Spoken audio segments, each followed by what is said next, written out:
Per guida ai campionati siamo con Nicolas Pader. Allora Nicolas, sei entrato nella ripresa a risultato già acquisito, tra virgolette, hai dato il massimo per te in questi 25 minuti che hai giocato circa. C'era magari un rigore anche, cosa ne pensi? Sì, allora io sono entrato, ho cercato di dare tutto quello che potevo dare alla squadra per mantenere il risultato o per addirittura raggiungere il 2-0. E il rigore poteva starci, siamo stati un po' ingenui a fermarci, però se fischiava il rigore era un altro gol in più che non faceva male, insomma. Mister Ospite ha detto Vittorio è entrato per 90 minuti determinato, noi no.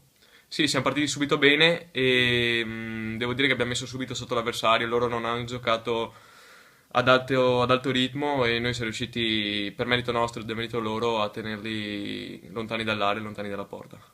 Niente riposo, mercoledì di nuovo in campo alle 20 su a Belluno.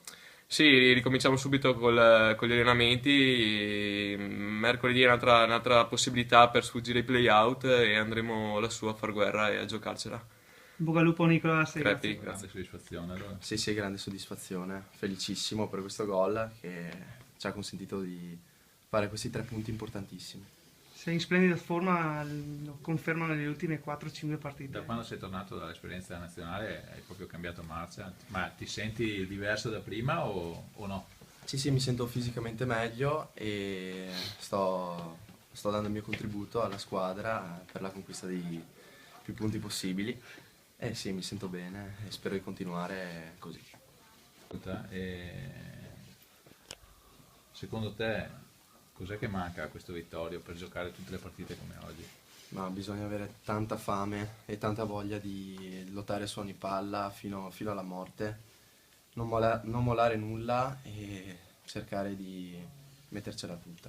Solo questo. 90 minuti determinati, mister.